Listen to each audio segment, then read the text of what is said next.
pasó algo impresionante en mi vida. Y es que en el momento donde yo comienzo a tener una experiencia que nunca había tenido, soy una persona incrédula totalmente, con una mentalidad crítica, de razón, de ciencia, sí, ¿verdad? Y vengo con esa ideología en mi mente. Nunca he tenido una experiencia como esta. Mi abuela va a mi habitación, me golpea, me da exactamente las palabras que me había dado el Señor a mí, que no sabía que era Dios que me estaba hablando, pero le había dicho que si era Él, despertar a mi abuela y que mi abuela me diera las palabras que Él me estaba diciendo, sí, dentro de mi interior. Y de repente al levantarme en la mañana voy y le digo, me hice un sueño extraño. Ella está preparando su dieta, que está acostumbrada a hacer en las mañanas, se levantaba muy temprano. Y cuando yo le cuento el sueño, ella se ríe y me dice, si fue un sueño, lo soñamos los dos. y eso para mí fue de mucha bendición, porque en ese momento comencé a darme cuenta de una realidad espiritual que estaba ahí palpada en mi vida, pero que yo no me había detenido a analizarla. No. Esto provocó una catarsis totalmente en mi vida, porque entré en una crisis que empezó a traer informaciones que antes no tenía. Dios. Número 2, entro en la crisis más importante y difícil de mi vida.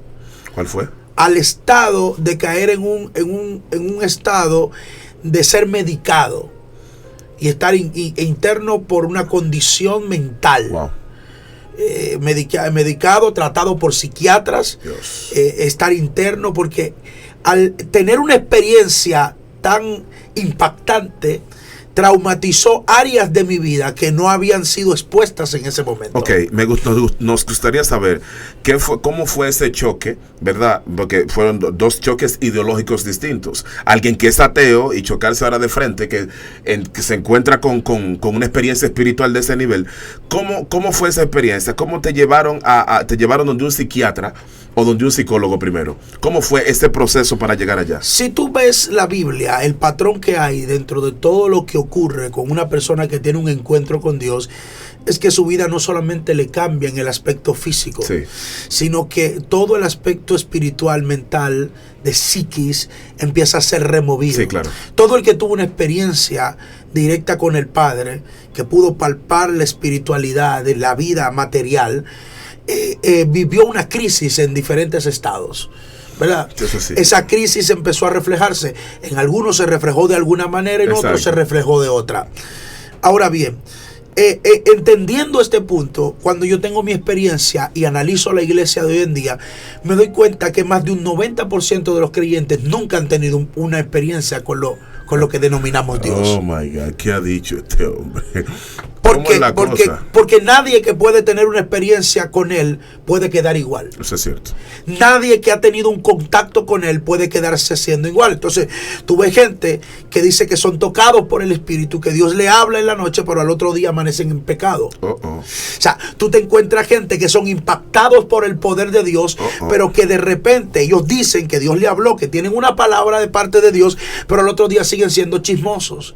Siguen metiéndose en la vida de la gente. Si yo soy de los que cree, por mi experiencia personal y por lo que testifica en la Escritura, de que alguien que tiene un encuentro con Dios es alguien que su vida le cambia para siempre. Obviamente, como estamos en tiempos modernos, tú no te puedes encontrar un Moisés visitando un psicólogo o un psiquiatra. ¿Tú estás entendiendo? Tú no puedes encontrar un Abraham que de repente le dan una palabra y el tipo, por la palabra que decide renunciar a todo lo que él tiene como vida. Sí, cierto. O sea, lo que él conoce como vida, tiene que renunciar a eso. Entonces, para mí, recibir un impacto, tener un contacto con Dios, no es tan fácil. Empiezo a navegar en esa crisis. Mi experiencia es la siguiente. Empiezo a tener delirios. Wow. Empiezo a ver cosas que antes no veía. ¿Qué veías? Porque cuando mi abuela me toca, yo sentí que un mundo interior se abrió. Wow. Es como si una vista que no tenía, empecé a mirar. Uy. Empecé a discernir cosas que antes no estaban dentro de mi lenguaje, de mi razonamiento y de las cosas que yo, pues, de alguna manera pudiera expresar. Dios. En ese instante, yo comienzo a ver cosas. Wow. Y las cosas que comienzo a ver empiezan a causarme problemas. Dentro de ese tipo de cosas que tuviste, ¿cuáles fueron las más chocantes que te llevaron a ti como a colapsar mentalmente entre lo que creías y ahora lo que estás viviendo? Por ejemplo, el tema de las energías. La ciencia la desarrolla haciéndote creer que una energía es la que se mantiene entre un conducto y otro, de un punto a otro. O sea, y eso es como que hace contacto y de alguna manera algún tipo de energía se puede condensar, otros tipos de energía simplemente podemos observarla o podemos hablar a forma de hipótesis con respecto a ella. Pero cuando tú te das cuenta, el mundo espiritual está compuesto por las mismas energías que la ciencia de forma limitada la define. Uy, lo dijo. Y voy a intentar explicar. Cuando nosotros hablamos de un mundo espiritual, estamos hablando de un mundo energético que existe fuera de nuestro acceso. Eso es cierto. Esa es la degradación adámica. Adán no cayó de un trono, Adán no cayó de un lugar, Adán cayó en un nivel cognitivo muy bajo, donde dejó de percibir una realidad espiritual y empezó a palpar cosas que fueron para él ilógicas, que no tuvo explicación en el momento. Entonces es lo que a mí me ocurre. Entonces a lo que la gente llama demonios, esas influencias del mal, a lo que la gente llama espíritus inmundos, a lo que la gente, porque eso pudiéramos hablarlo después en otra entrega, pero cuando a mí se abre el mundo espiritual, que el mundo espiritual se abre, yo comienzo a discernir cosas. Y la gente le llama premoniciones, la gente le llama déjà vu, la gente le llama intuición, pero hay algo más detrás de todo eso. Si yo me doy cuenta que hay un gran mover espiritual a mi alrededor que yo no discernía. Entonces eso me lleva a caer en un colapso mental. Mío. O sea, yo estoy percibiendo cosas que no conocía antes. Entonces, una pregunta. De cuando caíste en ese colapso, ¿tuviste entonces contacto con el mundo oscuro, con el mundo de las tinieblas? ¿Empezaste a ver espíritus de las tinieblas? ¿Tuviste contacto con ellos? ¿Los escuchabas hablar? Es que a todo el que se le abre el mundo espiritual, lo primero que ve es lo que está operando en la tierra. Y lo que opera en la tierra es un mundo oscuro de maldad, de tinieblas. Dios. Ese mundo oscuro. La gente cree que lo primero que tú ves es ángel. No, la gente cree que lo primero que tú ves son cosas espirituales, celestes. No. Lo primero que usted ve es la realidad de la vida. Lo que opera detrás de cada persona, de cada acción, detrás de cada influencia, en la música, en la televisión, en la internet, en la religión. Y ahí tocaste un punto que fue el más fuerte para mí. Porque lo difícil no fue creer. Cualquiera, después de tener una experiencia como la que yo tuve, cree. Lo difícil fue dogmatizar una mente libre a un dogmatismo religioso. Es como tratar un caudal de un río, tratar de llevarlo en una caudal, en un riel, donde pueda caber todo ese contenido. Ahora tratar de limitarlo, eso es prácticamente lo mismo. Yo me imagino que luego de hacer que una presa se rebose. Exacto, es como ya. Entonces cuando comienzo, no es fácil. Empiezo a tocar puertas, yo empiezo a buscar en iglesias, pero no era alguien que iba y se sentaba, era acuérdate que yo tengo una mente analística. Yo soy un analista y estoy sentado viendo cómo se da el culto, cómo se da el ritualismo, que de hecho la iglesia de hoy en día está llena de ritualismo. Las oraciones de la gente son ritualistas. La mentalidad de prédica es ritualista. Cuando tú analizas todo ese punto, tú te das cuenta de que hay una gran realidad y sobre todo una gran necesidad. Y entonces entro en la crisis de saber quién tiene razón. Los evangélicos, testigos. Entré a todas las denominaciones cristianas. Le dije, le voy a dar primero por lo que más fluye en este país, que son las denominaciones cristianas. Que de hecho, quiero exponer esto. Aquí hay religiones en República Dominicana que la gente desconoce totalmente. Sí. Eso es cierto. Muchísimas.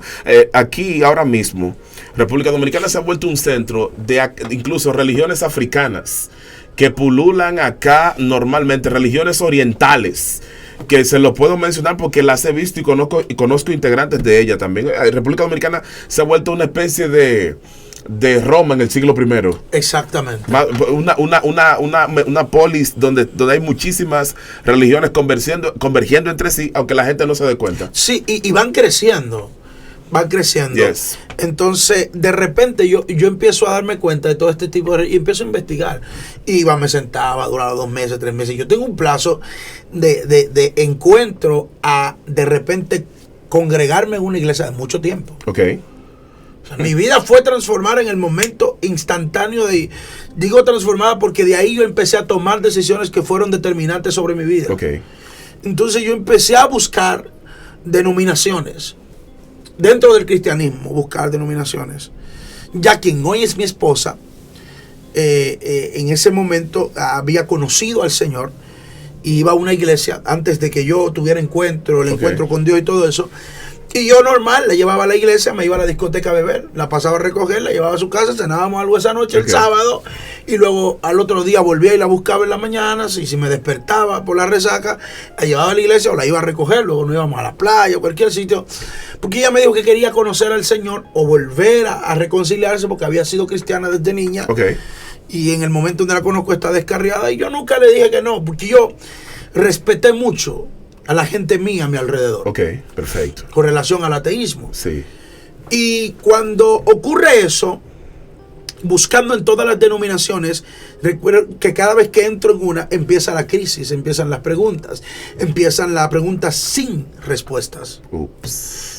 Y era lo que yo decía en el testimonio pasado. Si hoy en día tenemos ateos fue porque las religiones actuales se quedaron sin respuestas. Sí, claro que sí. O sea, la filosofía que se maneja en las universidades, en los colegios, que se manejan en los institutos, en los lugares de preparaciones académicos, excede la mentalidad religiosa contemporánea. Bueno, lo ha dicho. Entonces, cuando nosotros entramos a ese punto, que yo tengo un mundo espiritual abierto, o sea, yo empiezo a palpar cosas. Ok. Te llevaron donde un psiquiatra. Empecé una crisis. Perdí 18 libras en una semana. Estuve inconsciente durante más de 8 días. Dios. Me desahuciaron los médicos porque todo en mi corazón empezó a sufrir. Tuve 3 preinfartos. Dios mío. Empecé a vivir una vida de locura. Dios mío. Mi vida se colapsó, mi mente colapsó. Recuérdate que el día que tú puedas controlar la mente de alguien, ese día tú tienes todo el control sobre esa persona. Exacto. El día que tú pudiste tomar control de los pensamientos de una persona, ya tú tienes todo el terreno ganado. Wow. Entonces yo te recuerdo que cuando tuve la experiencia, esa experiencia tomó control de todo lo que era mi vida. Entonces yo empecé a colapsar, porque era una guerra interna que había dentro de mí. Sí, claro. Y entendí el apóstol Pablo cuando dijo, dentro de mí hay una guerra de intelecto. Sí. Que fue lo que la gente no entendió de Moisés. La gente no ha entendido la serpiente en la mano y que se convierte en vara y viceversa. Y que va donde Faraón y tira la serpiente y se cae. Ahí había una guerra. Lo que el escritor intenta ilustrar es una guerra de intereses filosóficos. Yes. que están siendo bombardeados. La serpiente representa a Apophis, la serpiente egipcia del conocimiento, claro, que está enrollada con el símbolo del infinito, etcétera. O sea, la gente no entiende que cuando algo comienza a causar, provocar en la vida de la gente un cambio, es porque el intelecto está siendo afectado. O sea, lo que no han entendido los predicadores es que ellos no van a una iglesia a emocionar a la gente. Ellos van a cambiarle el intelecto a las personas, su manera de pensar, su forma, su cosmovisión de ver las cosas. A formatearle el alma. A formatear el alma, el espíritu. A activar cosas. Entonces yo cuando empiezo a ver eso, recuerdo que llego a una iglesia que tenía una versión de un evangelio distinto. Ya yo había visitado unas cuantas iglesias evangélicas que fueron las que más visité, porque eran las que más se movían en el área donde yo vivía y todo eso. Y fui un poco más conservadoras, otras más abiertas, y empecé a mirar todo eso. Pero yo recuerdo que voy a una iglesia que tiene un concepto un poco más abierto, una mentalidad más estructurada, un ministerio muy organizado, y de repente yo comienzo a mirar que hay un fluir de Dios impresionante. Wow. Y ese fluir de Dios comienza a activar emociones que se activaron desde el momento que yo empecé a escuchar la voz, ya hacía un año atrás. O sea, yo tengo un encuentro y luego de un año estoy en una iglesia tratando de volver a encontrarme con eso que me encontré. Y cuando llego, que en el medio de la adoración, por eso es tan importante la adoración. Sí. Porque la adoración no hace contacto con sentimientos. Los sentimientos son la forma de expresar la adoración. Wow. Pero con lo que la adoración hace contacto directo es con el alma.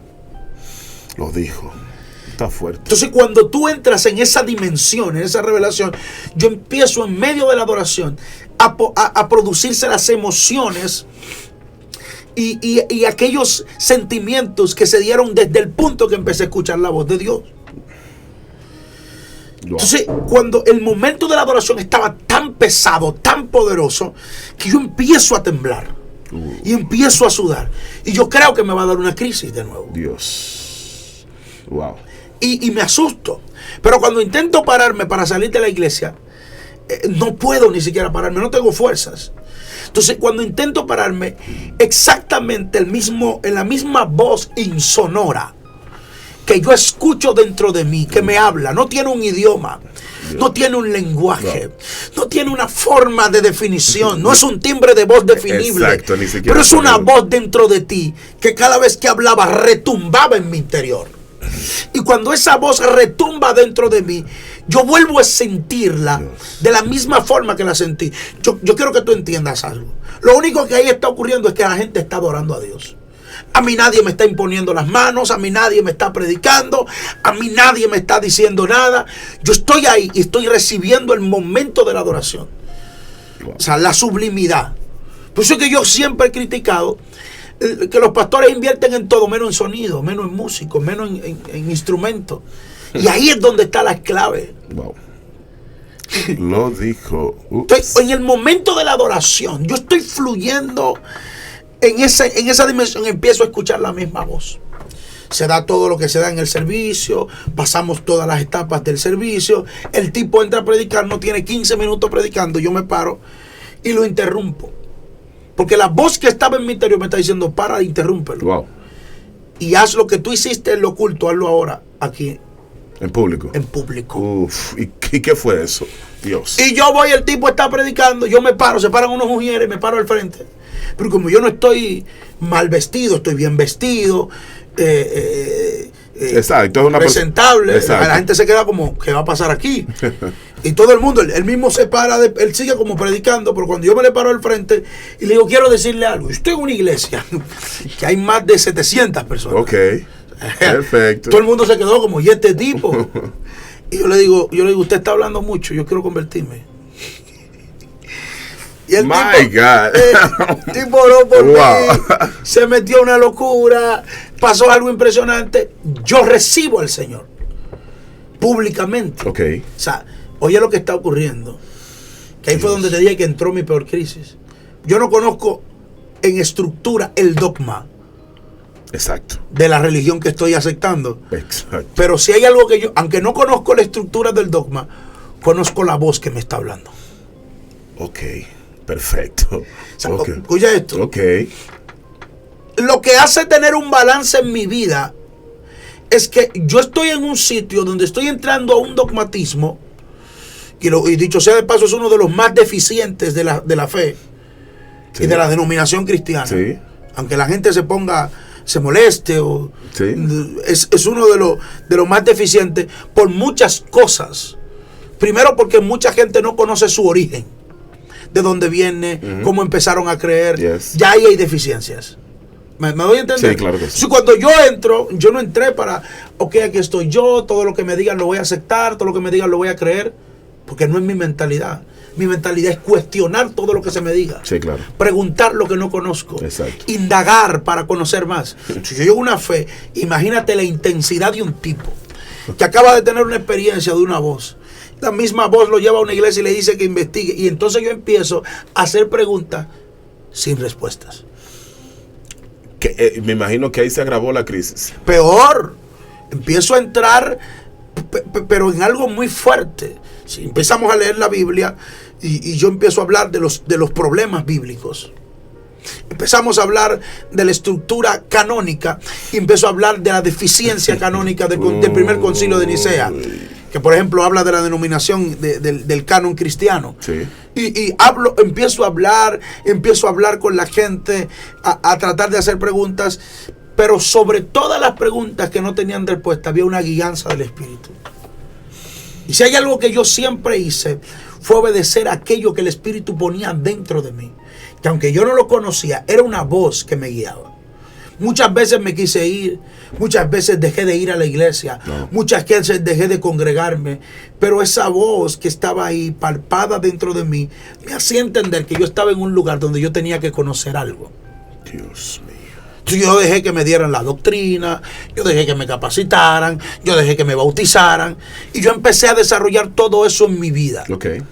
Hasta el punto donde las experiencias fueron más palpables que el razonamiento. Ok, ahí sí yo sé que estaba en el culmen, en el punto más salido de la crisis. Claro, entonces ahí yo comienzo a tener experiencias importantísimas, que de hecho toda mi vida y desarrollo ministerial están basados en esas experiencias. ¿Cuáles fueron ese tipo de experiencias? Yo empecé a tener sueños que se hacían realidad. Ups. Yo empecé a discernir cosas en los tiempos. Empecé a entender tiempos que para mí antes no eran entendidos. Wow. Yo empecé a caminar en una locura. Wow. Empecé a mirar la Biblia y a exceder todos los errores gramaticales, de interpretación, de dogmatismo religioso.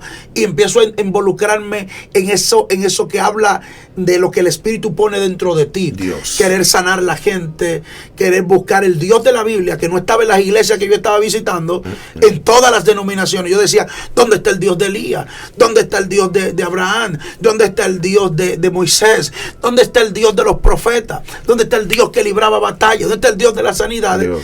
Y empiezo a entender que ese Dios que no había conocido estaba ahí. Wow. Al contacto de una experiencia. Wow. Entonces yo dije, si tú eres Dios, porque siempre yo fui un poco atrevido, yo voy a orar por la gente. Yo no sé cómo orar, pero yo voy a orar. Y la Biblia dice que los apóstoles imponían las manos, entonces yo iba y imponía las manos. Dios. Un tipo lo mata a una multitud delante de más de 80 personas en el barrio, todo el mundo. Él mató a alguien en un pleito, lo apuñalearon, lo hirieron, le dieron machetazos, le dieron pedradas, Dios. le dieron palos. Instantáneamente yo estoy en mi casa viendo lo que está pasando, porque es al lado de mi casa. Y hay mucho fervor y están llamando a la policía.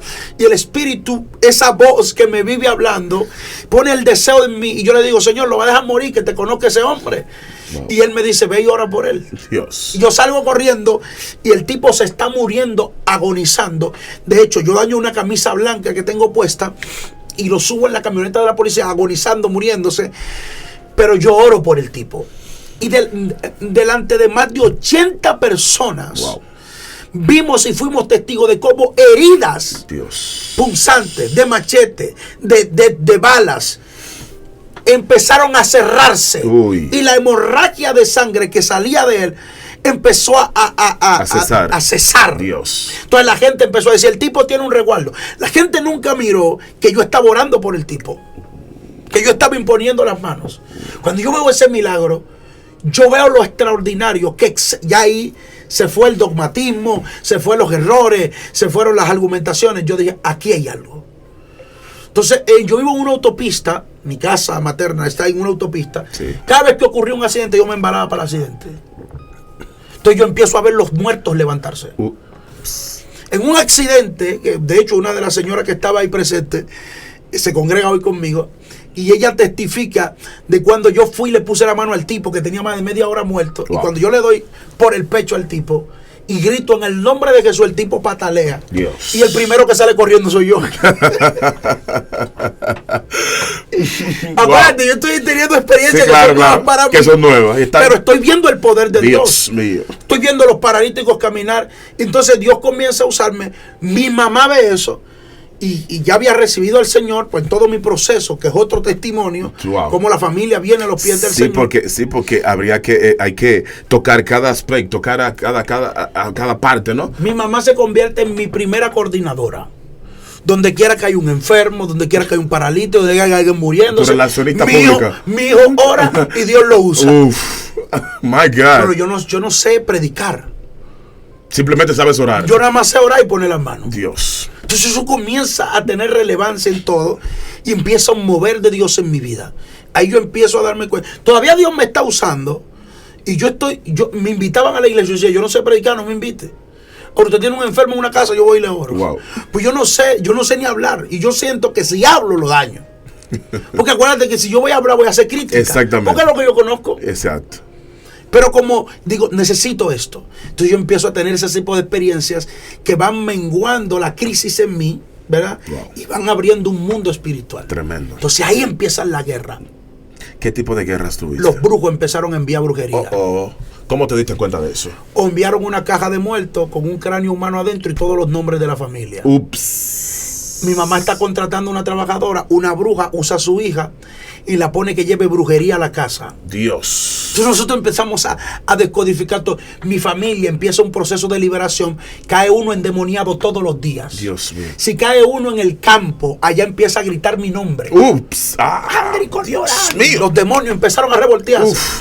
Y empieza a mover yo soy un tipo que no tiene experiencia. Yo lo único que acuérdate. Lo único que conoce es orar y poner las manos. Yo no sé ni cómo se reprende un Dios demonio. mío. Entonces empieza a pasar todo eso. Yo me pongo en contacto con mis líderes, mis pastores, y ellos me recomiendan, tú estás muy vulnerable. Aunque están ocurriendo cosas en tu vida, yo no te recomiendo que vayas de ahí. Porque cuando yo salí de la clínica psiquiátrica, que me desahuciaron los médicos, fue lo único que pudo levantarme de la cama. Mi familia recogió la casa, se llenó la casa de gente. Uno decía, vayan ante los brujos. Mi mamá es que toma la decisión de decir, yo no voy ante los brujos. Él está visitando una iglesia, busquen la gente de su iglesia que vengan a orar aquí. Dios. Ya los médicos dijeron que no podía. Y el muchacho se me está secando en la cama, ya van 18 libras menos. Y yo me puse flaco como tú no tienes idea. Wow. Entonces cuando empiezo a vivir esa experiencia, es la pastora que tengo en ese momento que le da una orden, una mujer con una autoridad increíble. Se para frente a la cama y habla a los espíritus. Dios. Lo que la ciencia no pudo descifrar. Ella con una orden, una semana interno, ella se para frente a la cama y le da una orden. Y yo empiezo a convulsionar. Es lo que la ciencia le llama, a brincar, a saltar. Sí. Y en medio de esa convulsión empieza ese tipo de ella, darle con autoridad y hablarle a los demonios. Dios mío. Le habla a los demonios con autoridad y yo vuelvo en sí. Ahí entonces decimos, aquí está. Mi familia toma decisión de ir a la iglesia, etcétera. Y empiezan a pasar un sinnúmero de cosas en mi vida. Cuando empieza toda la familia entonces a caer endemoniada, yo empiezo en un proceso que la liberación, la gente piensa que tú liberas a un demonio dándole una orden, el demonio se va y ya se acabó. Sí, eso es lo que la gente piensa. Un año más me tardó en ser libre. Ok, gracias por decirlo. Dios, Yo caí endemoniado en todos los cultos. Había una vieja que pasaba cantando y caía endemoniado. Dios. No sé si te entiendes. Alguien cantaba lejísimo y tú lo escuchabas. Los demonios se manifestaban. Dios. No podían escuchar ni canciones Wow. cristianas, porque empieza un proceso de liberación. Liberación continua. Cuando se termina conmigo, empieza con toda mi familia, mi mamá, mi papá, mis hermanos. Después que termina con toda mi familia, y yo peleando esa batalla todos los días, una tras de otra, empieza entonces con los primos, con las tías. Yo nunca había visto una persona que tardaba tanto tiempo endemoniada. Dios. Una prima mía, que ahora se congrega conmigo en la iglesia, duró 2 semanas endemoniada. Fueron predicadores de todo tipo. Y nadie podía. Pastores de todo tipo. No podía. ¿Y qué tipo de demonio era el que tenía? La tipa gritaba mi nombre. El demonio cuando se identifica dice, yo soy Beliel Belcán. Beliel Belcán. El tipo empieza a hablar, empiezan a ocurrir cosas. Wow. Entonces, nosotros nos dimos cuenta que la familia, quizá en el desconocimiento de la fe, un pastor iba y oraba y ellos iban ante los brujos después que se iba el pastor. Porque ellos no sabían. No entendían exactamente una cosa de la otra. Yo creía que era lo mismo. Hasta que se da una guerra. A mí me prohíbe mi pastora ir al lugar porque ya están ocurriendo cosas muy fuertes. Cosas donde el vehículo se daña en el camino. Okay. Y el espíritu está hablando en la casa. Él viene por tal sitio, le voy a dañar el vehículo. Yo no sé cómo ocurre eso. ¡Pran! El vehículo se me daña. Vehículo nuevo. Dios. ¿Qué pasa? No prende el vehículo. Y busco y todo igual. Y todo bien. ¿Y qué? Vamos a orar porque no tenemos de otra. Oramos. ¡Pran! Prendió el vehículo. Seguimos para casa. Yo fui un día entrando por la puerta y cuando voy entrando encuentro un pastor y una pastora parado al frente de la casa. Y la casa llena de gente. Y el espíritu gritando adentro mi nombre. Y cuando voy entrando le pregunto, pastor, ¿qué usted busca aquí? Me dijo, Dios me dijo que no entrara. Ups. Y Dios me usa sin tener experiencia para liberar. Wow. Pasa eso. Wow. Y empiezan los otros ataques. Los ataques de brujería. Directos. Dios. Brujería. era algo muy fuerte. Y empezamos a vivirlo, empezamos a ver cosas, empezamos a sentir, empezamos a ser testigos de cosas extraordinarias en mi familia. Hoy en día yo tengo una familia que le sirve a Dios. Mis padres, mi esposa, mi casa. Dios. Mis hermanos, muchos de ellos ya han dado el paso de servir al Señor. Y vivimos experiencias inolvidables. Cosas que comenzaron a ocurrir, que cambiaron, marcaron y bendijeron mi familia. Eso fue ese tipo de experiencia fue lo que te hicieron, obviamente, aferrarte al Señor. Y finalmente, luego de visitar tantas iglesias, entonces quedarte donde estás hoy. Sí, porque cuando yo entro a esta fe, me encuentro con una fe que se vincula a mi experiencia. Ups. Cuando tú tienes una fe que se vincula a tu experiencia, ahí es donde tú tienes que estar. Eso es cierto. Cuando tú vas a una iglesia que se vincula a lo que tú tienes como ADN, ahí es donde tú tienes que estar. Eso es cierto. ¿Me entiendes? Muy fuerte, muy fuerte. Va a haber transiciones en la vida. Y cosas van a ocurrir porque a veces nacemos en una iglesia, pero no estamos vinculados a la experiencia del mover de la visión de la iglesia.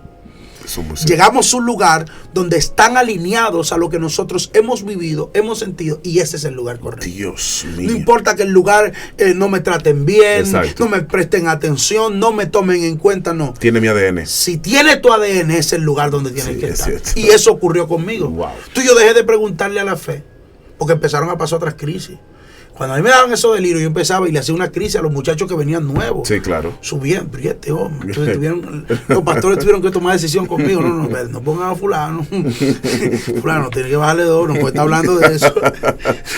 Claro. Eso no son temas para la escuela bíblica, tiene que dejar esos temas para después. Entonces pasaron esas cosas. Wow.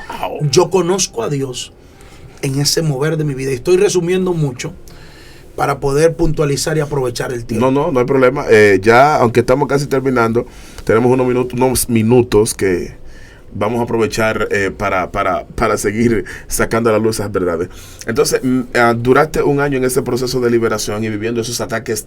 Un año después de la experiencia. Y otro año en el proceso de liberación. Dios mío.